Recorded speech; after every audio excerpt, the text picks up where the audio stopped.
Assalamualaikum warahmatullahi wabarakatuh. Yang saya hormati Bapak Fathur Rozi selaku dosen pengampu mata kuliah media pembelajaran. Baik, di sini kelompok kami akan membahas tentang analisis dan evaluasi media pembelajaran. Yang pertama, proses analisis media pembelajaran. Pengertian media pembelajaran. Menurut Heinig, Molenda, dan Russell, 1993, media merupakan saluran komunikasi.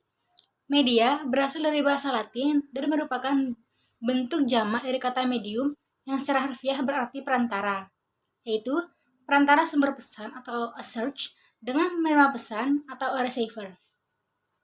Dengan demikian, yang dimaksud dengan media pembelajaran merupakan alat atau wahana untuk menyampaikan informasi atau pesan dalam proses belajar dan mengajar. Analisis.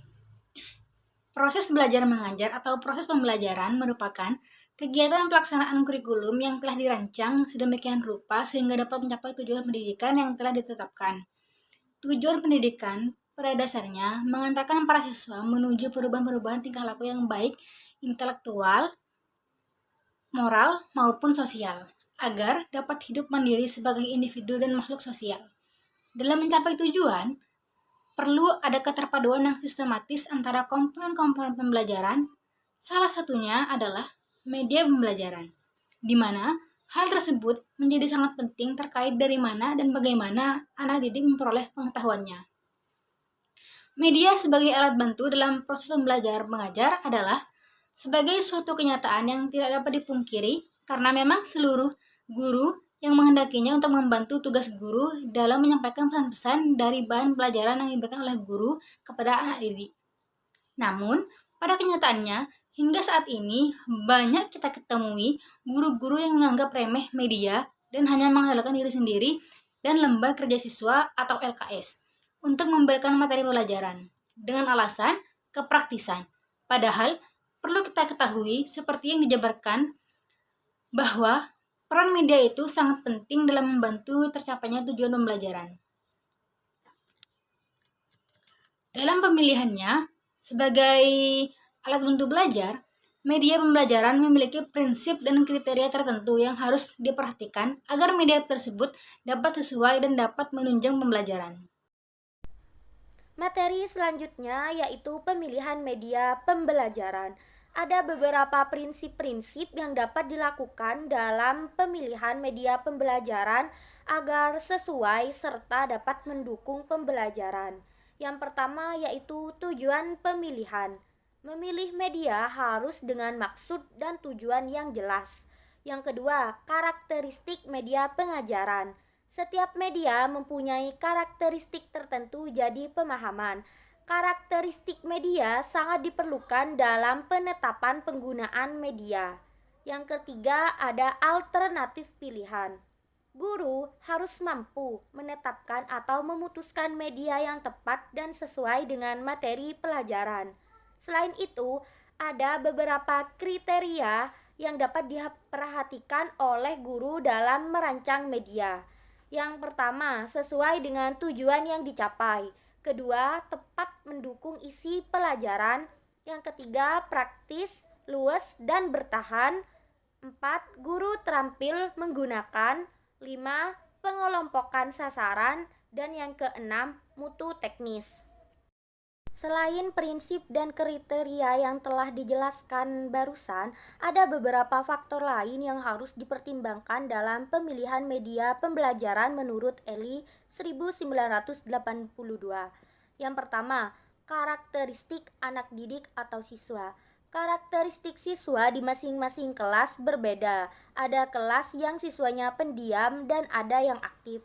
Oleh karena itu, hal ini menjadi salah satu faktor pertimbangan agar media yang dirancang dapat mendukung dan tepat guna. Yang kedua, strategi belajar mengajar. Memilih media juga harus disesuaikan dengan strategi pembelajaran yang telah dirancang, karena strategi pembelajaran menentukan media apa yang tepat digunakan. Yang ketiga, organisasi kelompok belajar. yaitu memilih media harus memperhatikan untuk kelompok belajar mana media itu akan ditunjukkan, apakah untuk pelajar atau mahasiswa. Yang keempat, prosedur penilaian, yaitu pemilihan media harus disesuaikan dengan kompetensi yang hendak dinilai. Materi berikutnya yaitu langkah-langkah dalam pemanfaatan media. Yang pertama, merumuskan tujuan pembelajaran. Yang kedua, persiapan guru. Pada fase ini, guru memilih dan memanfaatkan media mana yang akan dimanfaatkan guna mencapai tujuan.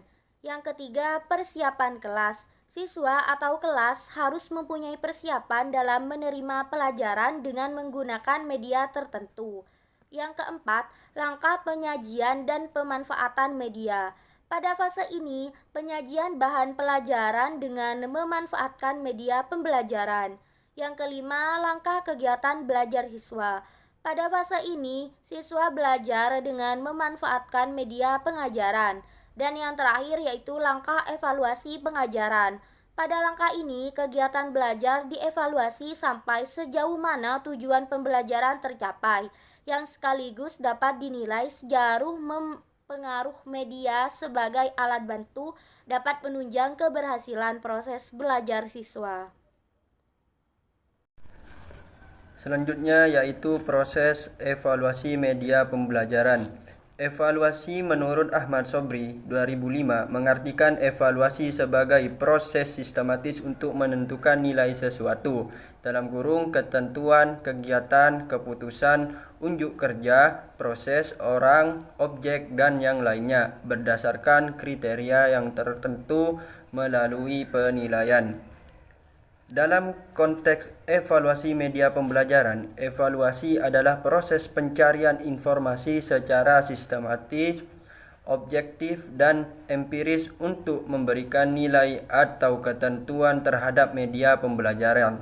Hasil evaluasi ini digunakan untuk mendesain ulang dan mengembangkan media berikutnya.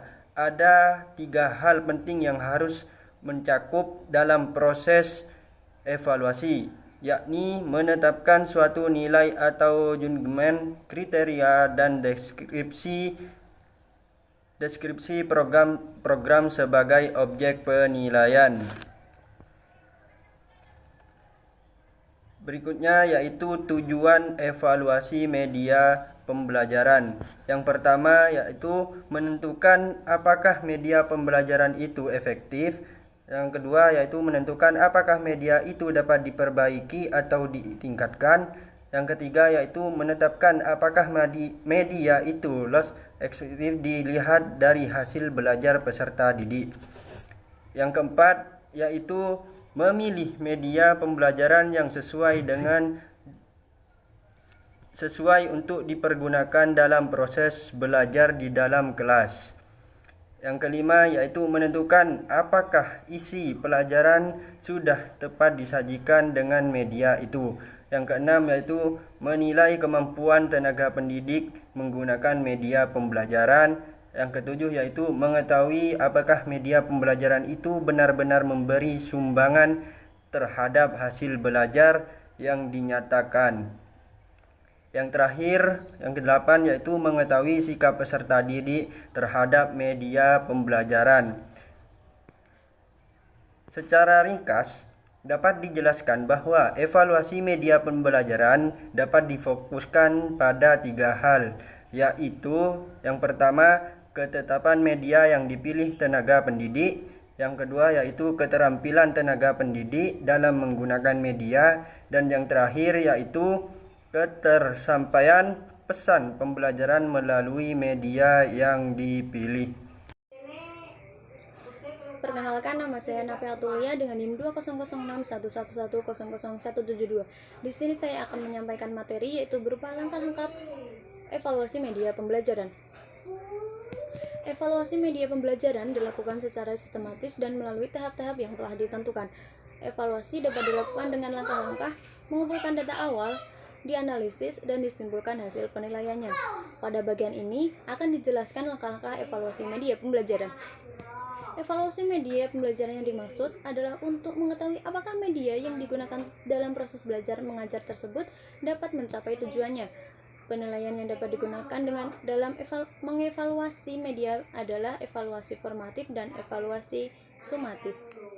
Evaluasi formatif adalah suatu proses untuk mengumpulkan data tentang aktivitas dan efisiensi penggunaan media yang digunakan dalam usaha mencapai tujuan yang telah ditetapkan.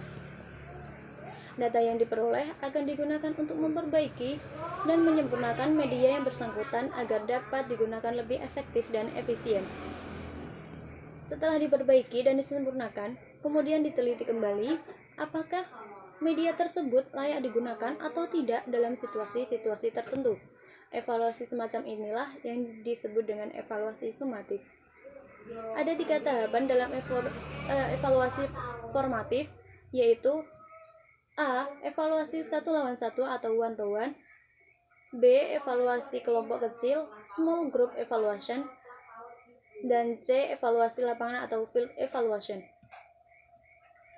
Pada tahapan evaluasi 1 lawan 1 atau one to one, dipilih 2 orang atau lebih yang dapat mewakili populasi dari target media yang dibuat, dan kemudian media siap disajikan kepada peserta didik secara individual. Kedua orang yang dipilih tersebut, satu di antaranya mempunyai kemampuan di bawah rata-rata dan yang satunya lagi di atas rata-rata. Adapun langkah-langkahnya sebagai berikut. Yang pertama, jelaskan kepada peserta didik bahwa Anda seorang perancang media baru. Amati reaksi mereka terhadap media yang dibuat atau ditampilkan tersebut.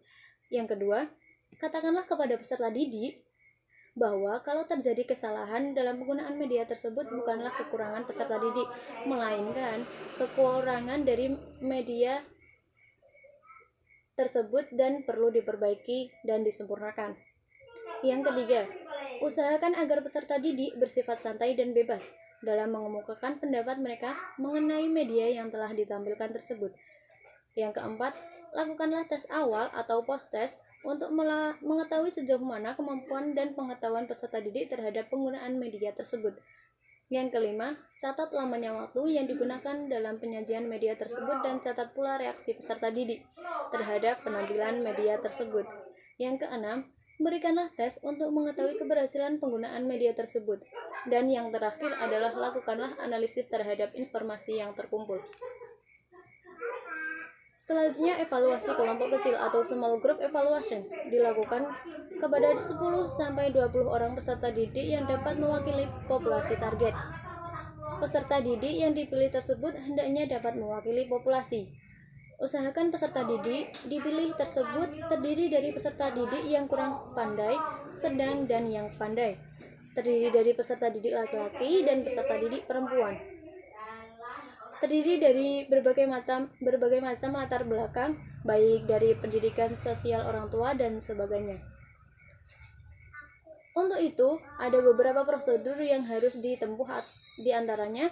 Yang pertama, jelaskan bahwa media tersebut pada tahap formatif dan memerlukan umpan balik untuk menyempurnakannya.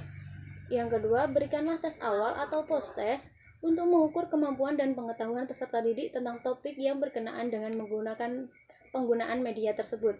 Yang ketiga, tugaskan kepada peserta didik untuk mempelajari media tersebut. Yang keempat, catat lamanya waktu dan umpan balik selama penyajian media. Yang kelima, berikanlah tes untuk mengetahui sejauh mana tujuan yang ditetapkan dapat tercapai atau berikanlah post-test. Yang keenam, berikanlah angket kepada peserta didik untuk mengetahui menarik atau tidaknya media yang digunakan, konsistensi tujuan dan materi, dan cukup tidaknya latihan yang digunakan. Yang ketujuh, lakukanlah analisa terhadap data-data yang terkumpul. Evaluasi lapangan atau field evaluation merupakan tahap akhir dari evaluasi formatif. Untuk itu, situasi pelaksanaannya diusahakan mirip dengan situasi yang sebenarnya. Dalam pelaksanaan dipilih 30 orang peserta didik dengan berbagai karakteristik meliputi tingkat kepandaian kelas, latar belakang, jenis kelamin, usia, kemajuan belajar, dan sebagainya. Usahakan agar dihindari dari pengaruh dari efek halo atau halo efek. Pada situasi semacam ini, informasi yang diperoleh dapat dipengaruhi oleh sifat kebetulan sehingga hasilnya kurang dapat dipercaya. Untuk menggunakan evaluasi lapangan ini ada beberapa langkah yang harus dilaksanakan, yaitu sebagai berikut. Untuk yang pertama, pilihlah peserta didik sebanyak 30 orang yang betul-betul mewakili populasi. Yang kedua, jelaskan kepada peserta didik tersebut maksud dari uji coba lapangan dan akhir yang telah diharapkan. Usahakan peserta didik bersifat rileks atau santai dan berani mengeluarkan pendapat atau penilaian. Ingatkan kepada peserta didik bahwa uji coba bukan menguji kemampuan mereka. Yang ketiga, berikanlah tes awal untuk mengukur pengetahuan dan keterampilan mereka mengenai topik yang menggunakan media tersebut, atau katakanlah berikanlah mereka pretest. Yang keempat, sajikanlah media yang sesuai dengan rencana pembuatannya. Yang kelima, catat semua respon yang muncul dan waktu yang diperlukan dari peserta didik selama penyajian. Yang ketujuh, lakukanlah tes akhir untuk mengukur pencapaian hasil belajar peserta didik setelah penyampaian media tersebut. Hasil tes akhir akan dibandingkan dengan tes awal yang digunakan untuk mengetahui efektivitas dan efisiensi media yang dibuat tersebut. Yang ketujuh, edarkanlah tes skala bersikap kepada peserta didik yang dipilih tersebut untuk mengetahui sikap mereka terhadap media yang digunakan tersebut. Yang kedelapan, lakukanlah analisa terhadap data yang diperoleh untuk melalui kegiatan awal, yaitu pretest, skor tes awal, dan tes akhir. Waktu yang diperlukan, perbaikan dari bagian-bagian yang tersulit, pengajaran serta kecepatan sajian, dan sebagainya. Demikianlah materi yang dapat saya sampaikan. Materi selanjutnya akan disampaikan oleh rekan saya. Instrumen evaluasi media pembelajaran. Instrumen evaluasi media ini dikembangkan untuk mengevaluasi media audio, video, dan multimedia pembelajaran. Media audio adalah segala media dengar untuk pembelajaran yang dikemas sedemikian rupa dalam berbagai format media penyimpanan. Selanjutnya ada media video. Media video adalah segala media pandang dengar atau audio visual untuk pembelajaran yang dikemas sedemikian rupa dalam berbagai format media penyimpanan. Selanjutnya ada multimedia. Multimedia adalah segala media pembelajaran yang di dalamnya mengkombinasikan berbagai unsur format media berupa teks, grafis, audio, video, animasi, dan simulasi secara sinergis dalam satu kesatuan utuh dengan bantuan fasilitas hiperlink, hipermedia, dan hiperteks yang dikemas dalam berbagai media penyimpanan berbasis komputer. Selanjutnya ada kriteria evaluator. Tim penilai atau evaluator adalah para profesional dari bidang keahlian tertentu yang telah ditunjuk secara resmi oleh Pustikkom. Tim penilai tersebut meliputi beberapa ahli sebagai berikut. Yang pertama ada ahli materi atau subject matter experts, yaitu para profesional yang ahli dalam bidang studi atau mata pelajaran tertentu. Kemudian ahli desain pembelajaran atau instructional design expert, yaitu para profesional yang telah mendalami dan berkecimpung dalam bidang pengembangan kurikulum dan desain sistem pembelajaran. Yang ketiga ada ahli media dan komunikasi pembelajaran atau instructional media dan communication specialist, yaitu para profesional yang ahli dalam media dan komunikasi visual tertentu, seperti ahli media video, ahli multimedia, dan lain-lain. Yang keempat yaitu pengguna, yaitu diwakili oleh guru yang telah menggunakan media pembelajaran dan atau alat bantu mengajar belajar dalam proses belajar mengajar. Tim penilai tersebut memiliki latar belakang pendidikan, keahlian, dan pengalaman dalam bidangnya masing-masing dengan kriteria sebagai berikut. Yang pertama, ahli materi. Ahli materi ini memiliki latar belakang pendidikan minimal S1 dalam bidang pendidikan mata pelajaran tertentu. Telah bekerja dan menekuni bidang tersebut minimal 5 tahun. Kemudian tidak terlibat dalam proses produksi media pembelajaran atau alat bantu mengajar atau belajar yang akan dinilai, baik sebagai penulis, editor, pembuat, dan penanggung jawab. Kemudian memiliki komitmen dengan menyatakan kesediaan menjadi tim evaluator standarisasi media pembelajaran. Kemudian yang kedua ada ahli kurikulum dan desain pembelajaran. Ahli kurikulum dan desain pembelajaran memiliki latar belakang pendidikan minimal S1 dalam bidang pengembangan kurikulum dan atau desain pembelajaran. Kemudian telah bekerja dan menekuni bidang tersebut minimal 5 tahun.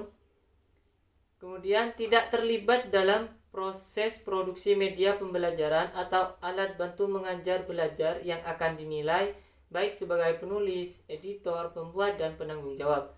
Kemudian memiliki komitmen dengan menyatakan kesediaan menjadi tim evaluator standarisasi media pembelajaran. Yang ketiga ada ahli media komunikasi pembelajaran. Memiliki latar belakang pendidikan minimal S1 dalam bidang komunikasi, media komunikasi, seni, dan atau desain komunikasi visual.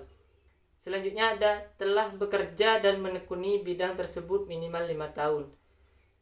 Kemudian tidak terlibat dalam proses produksi media pembelajaran atau alat bantu mengajar atau belajar yang akan dinilai baik sebagai penulis, editor, pembuat, dan penanggung jawab. Memiliki komitmen dengan menyatakan kesediaan menjadi tim evaluator standarisasi media pembelajaran. Selanjutnya ada pengguna atau guru. Memiliki latar belakang minimal S1 dalam bidang pendidikan minimal 5 tahun dan menggunakan media pembelajaran dan atau alat bantu mengajar berbasis multimedia. Kemudian tidak terlibat dalam proses produksi media pembelajaran dan alat bantu mengajar belajar yang akan dinilai baik sebagai penulis, editor, pembuat, dan penanggung jawab. Yang terakhir memiliki komitmen dengan menyatakan kesediaan menjadi tim evaluator standarisasi media pembelajaran.